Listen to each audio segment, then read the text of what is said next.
Yes, this is BB speaking. I have Dave Burl on the other line. I'm Diamond Dave. I'm an action figure. 19 years writing about music. Dozens of cassettes in a drawer.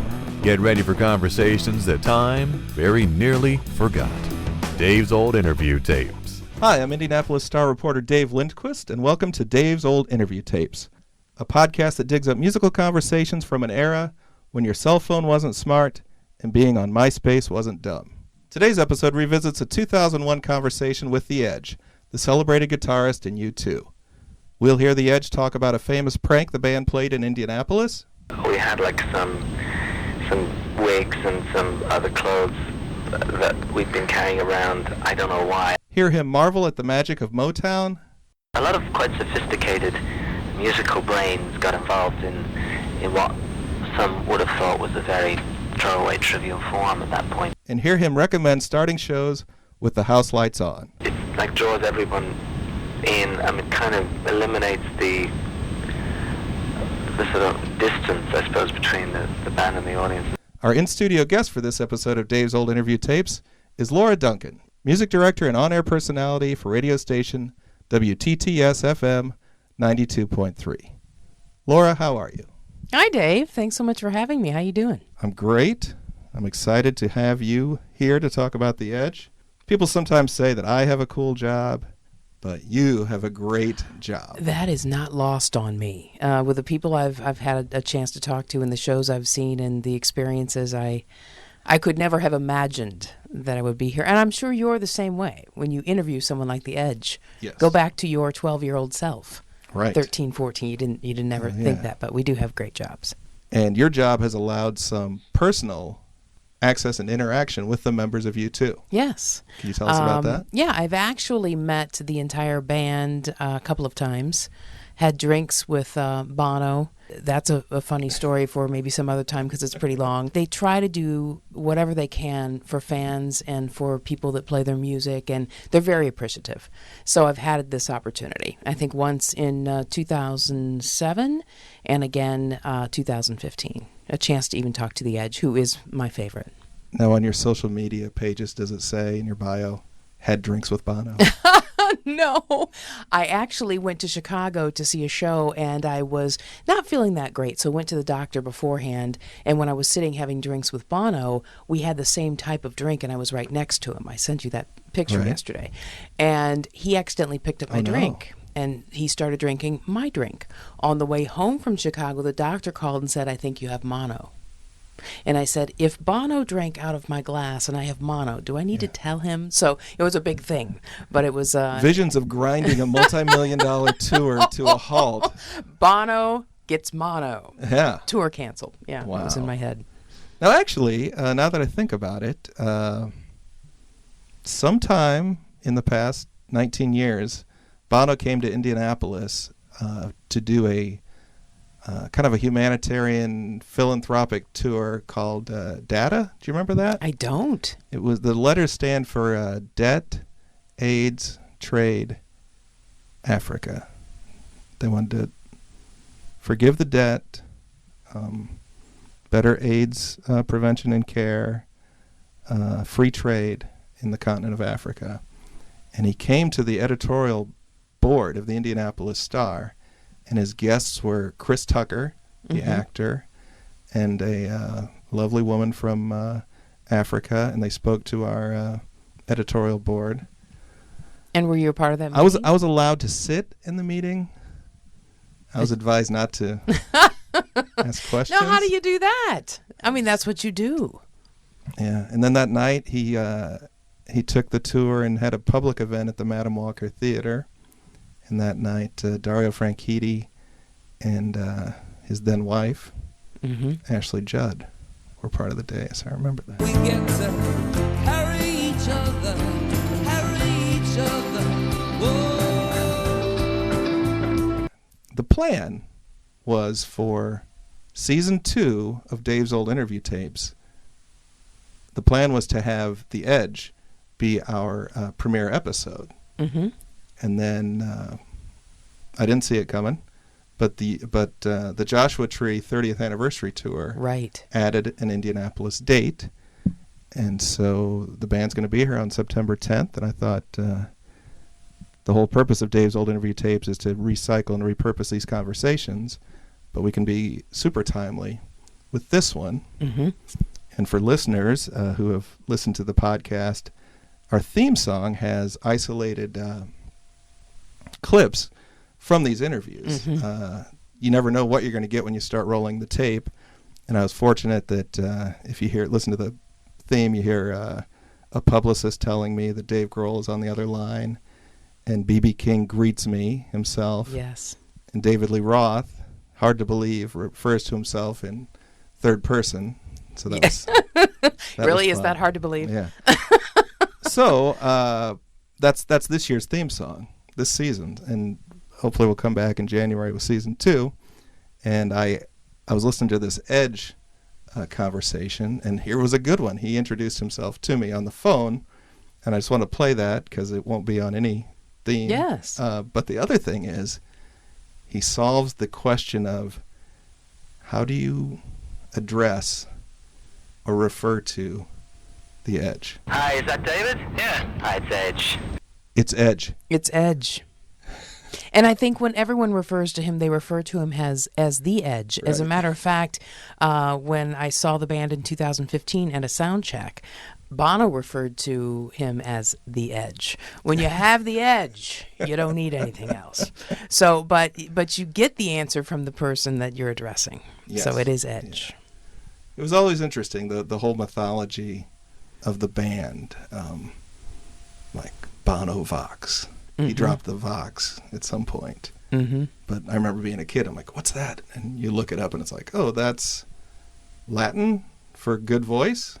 Okay. Yeah. I didn't know. I never was inquisitive enough to look it up. I think his just know given it name dropped is off. Paul Hewson, and the Edge is Dave Evans. I don't know why he calls himself the Edge.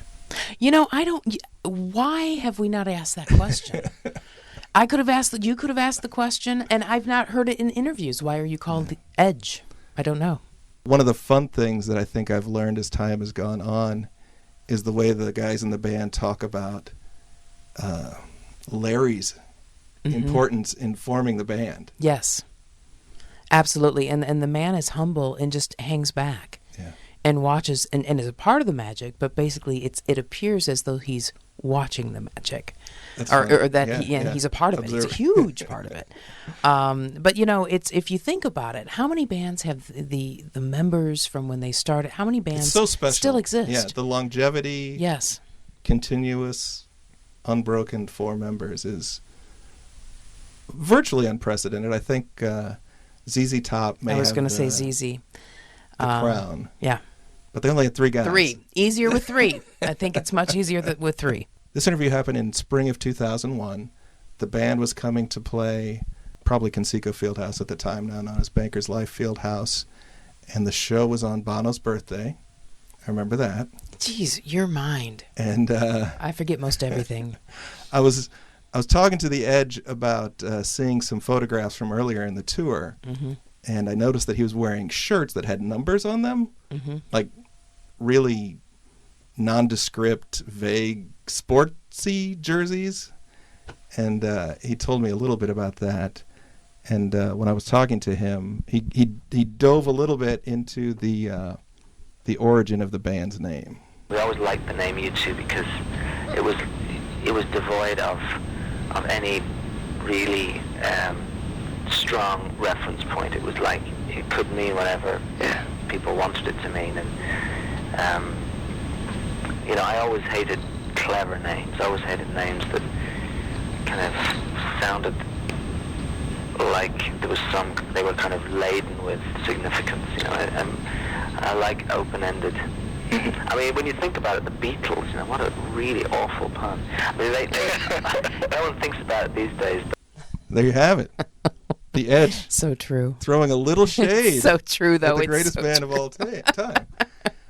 But what's cool, and I think what obviously happened with the Beatles, is that it got to the point where the music transcends all. Absolutely. But you have to think back, and none of us, I don't think, can, to the very beginning of that band. Was it weird Did it sound weird? The Beatles. What think is it- that? It's not even spelled right. Yeah, I think it was influenced by Buddy Holly's Crickets. It was. Now then you have And a Beat. band. Yep. Then you have a band like Hoobastank who just cannot overcome the worst. That is the Name first and time music I've heard history. Hoobastank mentioned in Yeah. about 10 years. No, Right. not quite that much. So I remember being a teenager in the 80s, and like the Twin Towers to me were U2 and REM. And REM is also a band name, very much that same way. Absolutely. And, you know, the thing that I like about REM and U2 is that they're able to speak their truth through their lyrics and their music, but somehow you think the songs are about you. When actually, if you go back to the War release, that is more political than anything I think they've ever released. It's very politically charged. However, you can find something in those songs that you identify with. Right. And REM does the same thing. Those songs seem very personal. However, and I guess that's just what it is. When you're a band and you're successful, or if there's a song that's very successful, it's because a mass quantity of people can relate to it.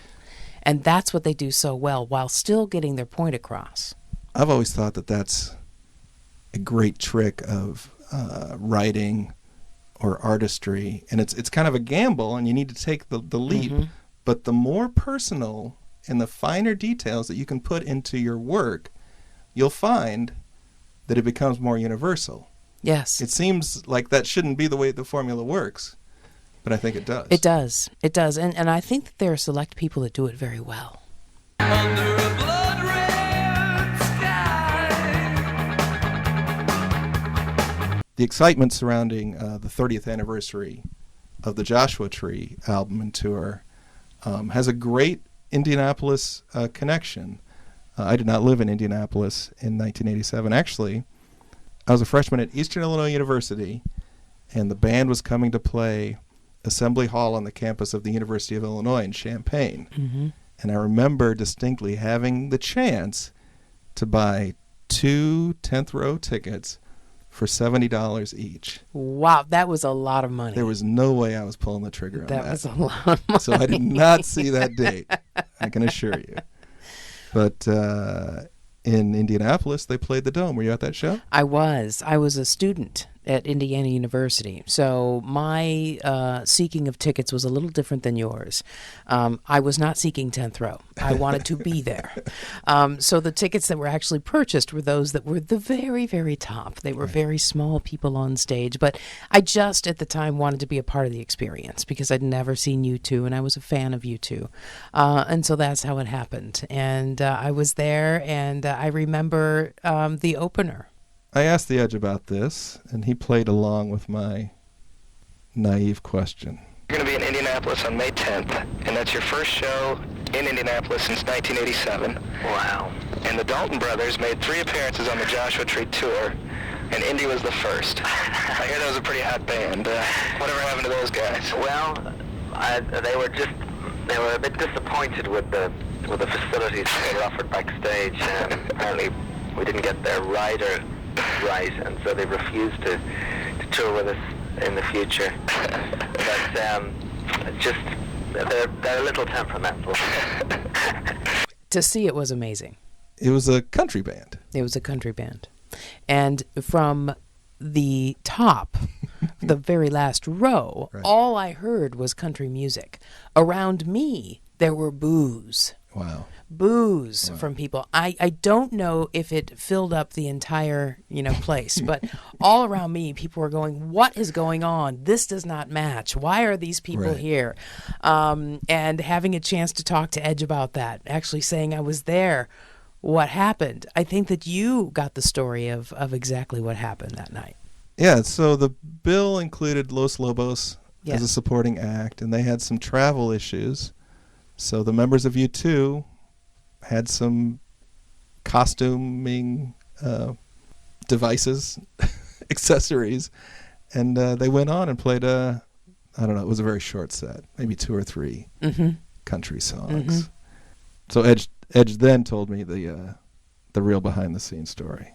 I don't know whose idea it was, or who's to blame, but we had like some wigs and some other clothes that we'd been carrying around. I don't know why. I think maybe as an attempt at just a disguise to get out of the hotel. And so we basically just put together the Dalton Brothers in about a half an hour. Most of that was spent getting the clothes right. There was about 5 minutes spent on rehearsing. Okay, Laura, so you told us about what it looked like from the nosebleed seats. Yes.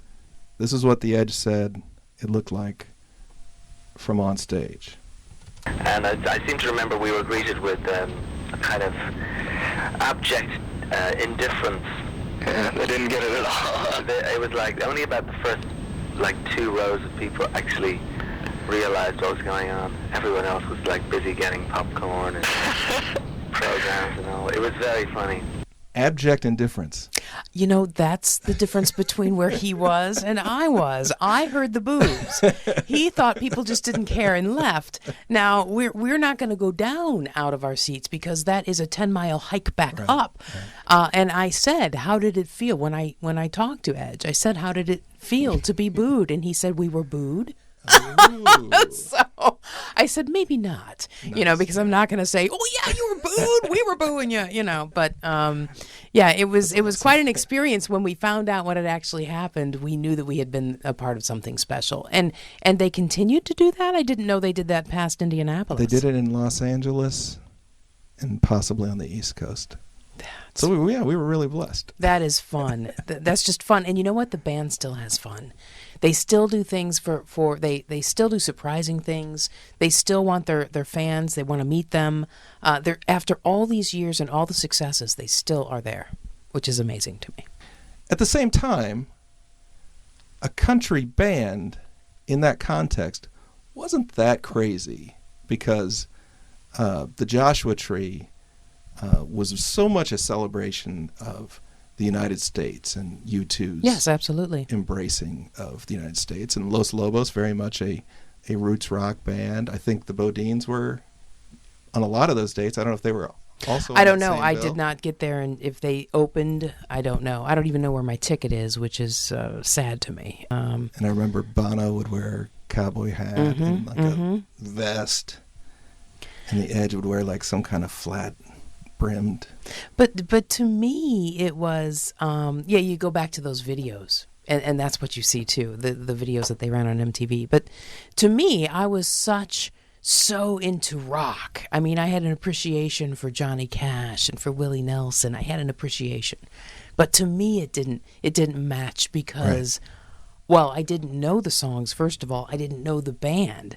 I didn't understand why they'd pick a no-name band country. Well, pick a rock band that nobody knows, But you're right about that. If you think about it from our adult selves, if you think about it like that, it does make sense. This 2001 interview was tied to the All That You Can't Leave Behind tour. To me, the 3 great U2 albums are The Joshua Tree, Achtung Baby, and All That You Can't Leave Behind. What do you think? The first 2 I would agree with, and my favorite is War. Yeah. That is my favorite album from U2. And I think it's because it reminds me of discovering the band. Right. I didn't discover them on Boy. I discovered them on War. Mm-hmm. But I absolutely adore the Joshua Tree. I think it's not only the content of the album, but it's the seamless... it's the way they put the songs together on the album. And I always listen to an album for that reason. Contextually, do the songs make sense together? Right. And then when they line them up, does it make sense the way they line? There's so much that goes into this, into a great piece of work like that. And I think that they nailed it on Joshua Tree. It's amazing. And so I'm excited all these years later to be able to attend again in September. I kept talking to The Edge about the Joshua Tree, primarily because that was the last time they were in Indianapolis. So it's just interesting that now the Joshua Tree is very relevant, and I'm glad that I talked to him about that era, even though it was a dozen years or more later. And I asked him about that relationship with the United States. The love affair continues, but it's in a different way. Yeah. I mean, I think during that early tour, we were just so overwhelmed by by the amount of music that was just everywhere around us, and traveling down the highways as we did on that tour in these big touring coaches that a lot of the country artists use. Just the place names themselves just leapt off the signs at us. So I'm going to guess that the Edge was in the bowels of some arena when he was speaking with me, and there were some youngsters in the U2 sounds camp like it. playing around. Mm-hmm. It I sounds love like that. I once interviewed Erykah Badu, and I am 99.9% sure that she was taking a bath during our conversation. Did you ask? I didn't. See, I would have asked. Yeah. Maybe not. I think you asking her might have been better received than. Well, there's a than difference me. between saying it like this: "Are you taking a bath?" or "Are you taking a bath?" I think I'm also in the minority maybe because I'm a big fan of Rattle and Hum. Mm-hmm. Mm-hmm. I am a fan. Yeah. Mm-hmm. And when I think about this tour they're doing, the Joshua Tree tour, I would love it to be like a bleeding into some of that stuff from Rattle and Hum. And what are you expecting? Because we live in the era that we live in, I know exactly what we're going to see. I think they open the show with like 6 hits that came before the Joshua Tree, then they play the Joshua Tree, and then they play like 6 hits that came after. But don't you want to be surprised? See, I don't often I'm look that jaded and stuff up. beyond that. I just don't often look that stuff up because I want to be, and then inevitably I'll go to the show going, I have no idea what's going to happen, Yeah. and someone will hand me a set list All right. and ruin the whole thing. But I know this video screen is unbelievable. They always are. They really always are. The last tour I saw, I went to Chicago. How many times have you seen U2? So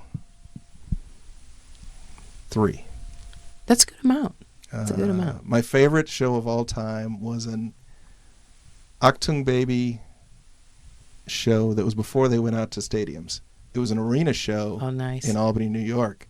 And so it was like a stadium show Mm-hmm. blasting out of an arena. So it was like just crazy intense.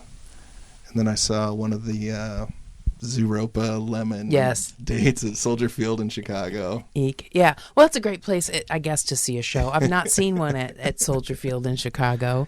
And I don't believe I've seen them outside. And then this Banker's Life show in 2001. How about you? 5. Nice. But the last one was, we were talking about the video, the screens behind Right. them. They had a tunnel that they walked down. It was a ramp, but it turned into a tunnel, and all kinds of video going there that I couldn't believe they pulled off. I didn't know how they pulled it off.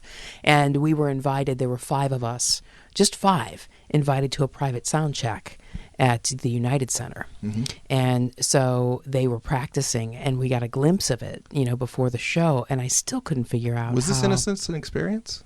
It was 2015. Is that what that?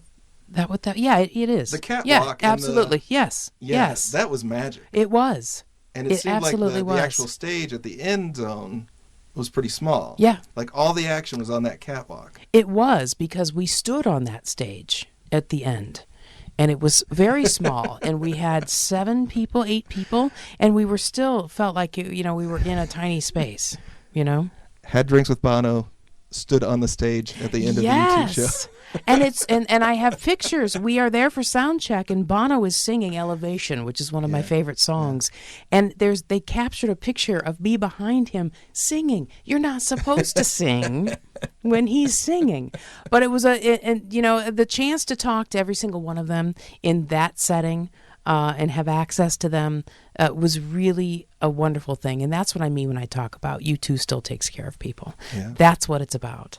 And I'm so excited for September 10th, and the fact that Beck is opening, and we get 2. Oh, right. We have 2 headliners playing no that doubt. night. Wonderful. I also remember from the 2001 show at Conseco Banker's Life. Yeah, like I said, it was Bono's birthday, and he was pretty loosey-goosey that night.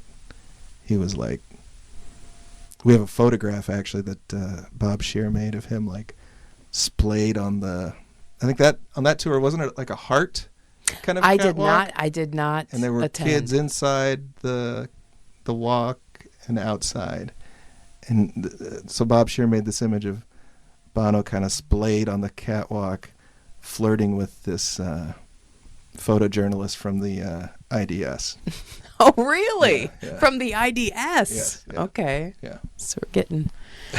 No, I did not see that tour. I do remember when he came to Notre Dame, and my brother was at Notre Dame, and he grabbed a bike and started riding around campus, and I think encountered him. That stands as like one of the smallest venues they've played in the last, maybe 30 years. It's I wonder what it's like to have heard them in a club. It's a big sound for a club. Even in the beginning, it's a big sound. When they're raw, it's still a big sound for a club. I think the first time they played Indianapolis, they opened for the Jay Giles Band at the Convention Center. What year was that? Right? Jay Giles Band? Like 81, 82. It was 80s because of Centerfold. It was, Freeze Frame. Yeah. Wow. One of my favorite songs on All That You Can't Leave Behind is Stuck in a Moment You Can't Get Out Of. I'm just trying to find a decent melody, a song that I can sing in my own company. And I was kind of picking the Edge's brain about the influence of soul and gospel music on that song and some of the other works. Obviously, Joshua Tree has I Still Haven't Found What I'm Looking For, which had a very strong gospel influence. And he kind of got on a neat homage to Motown.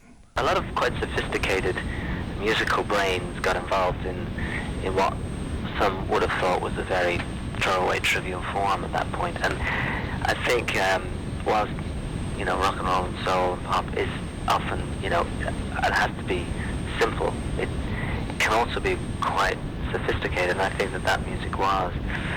But it also had that sense of energy and life force that really we found so attractive. And he just described his music. It can be simple, but quite sophisticated. Right. That's it. Well, he's such an unconventional guitar player. I think on a previous episode of Dave's Old Interview Tapes, Matt Sosi and I talked about the film It Might Get Loud. It Might Get Loud. I talked to him about that, yeah. And I kind of felt sorry for the Edge in that context, because the way that he plays is so opposite of standard blues single line soloing. So when you could just see like Jack White and Jimmy Page, that tractor beam of connection, and the Edge does this other thing, but it's it's monumental. And well, he is the very first time I met Edge, I actually, when I was talking about having drinks with Bono, I saw Edge.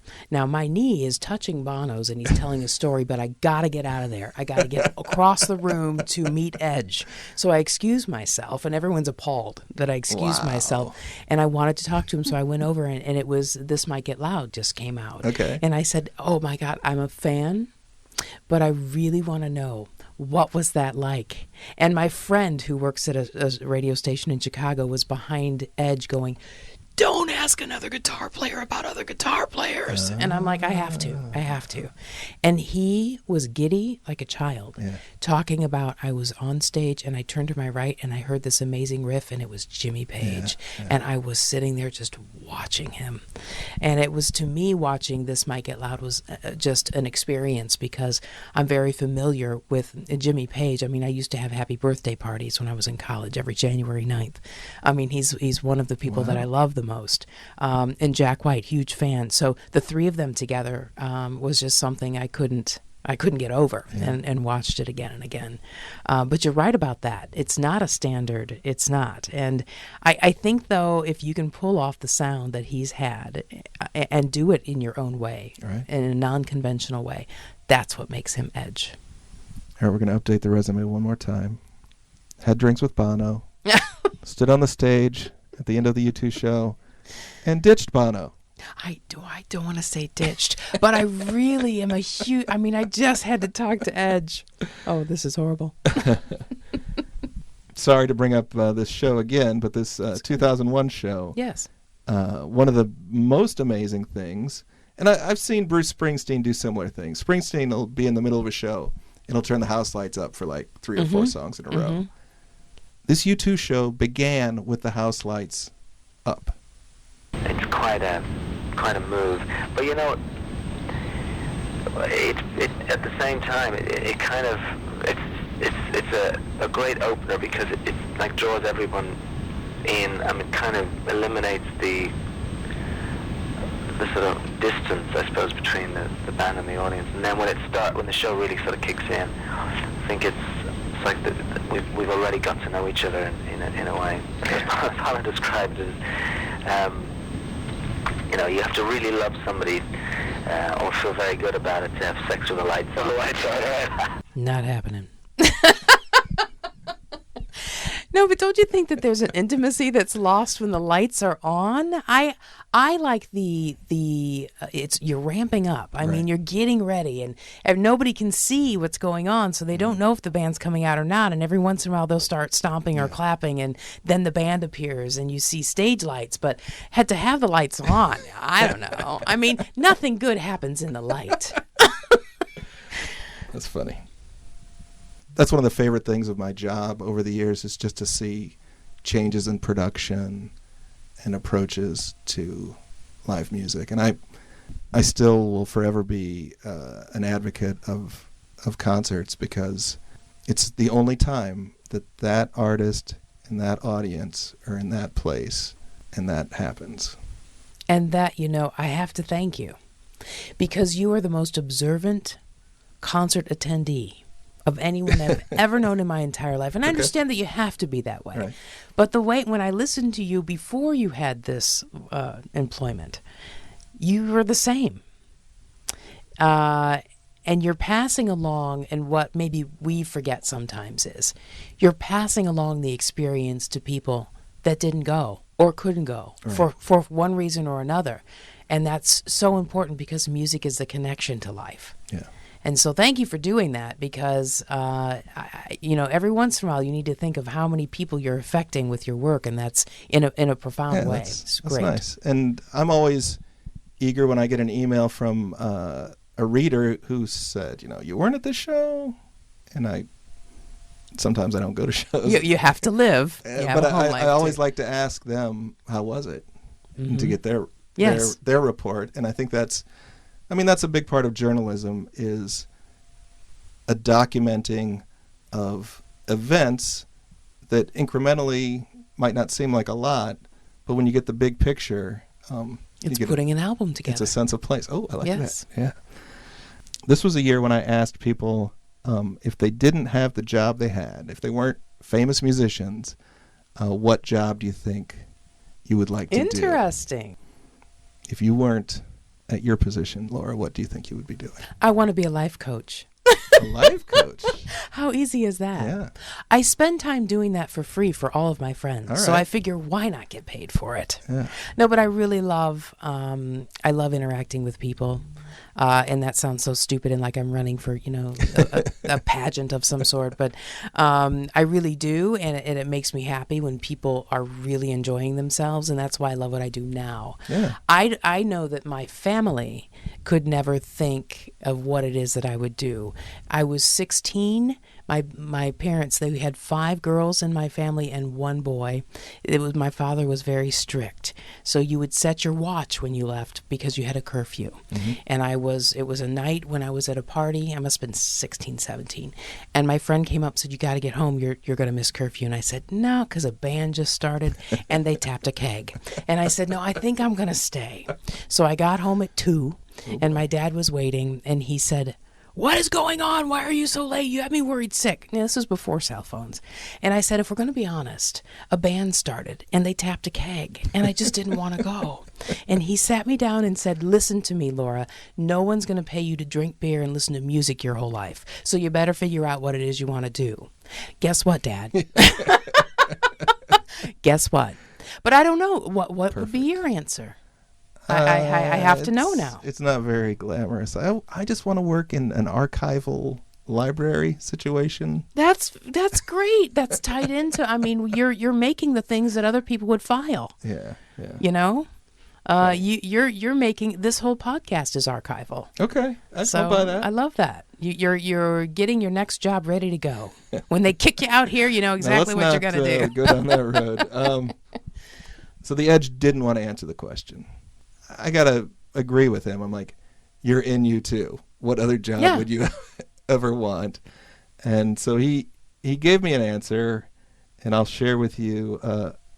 This is a bit of Dave portraying Chris Farley when he's talking to Paul McCartney, if you remember that. Yes, I do. Saturday Night Live's that's the funniest skit. Yes. But, you know, sometimes when you're talking to somebody, you do talk to them about how much you appreciate them. I mean, I think we're pretty unemployable at this point for anything other than being in a band. But I think, you know, we are a great band, and I think we've come to realize that.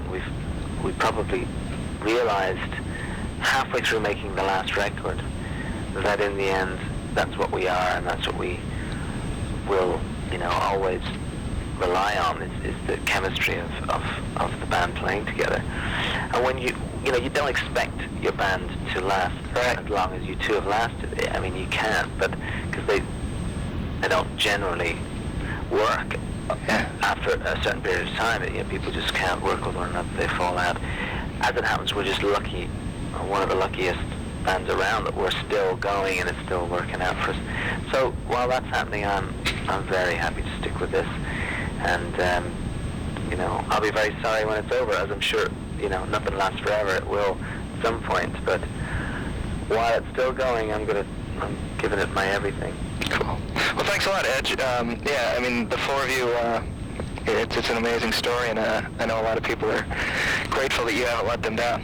Well, that's really what we, in the end, are absolutely determined is not to embarrass our fans by, you know, becoming complacent and you know, just expecting an applause for turning up.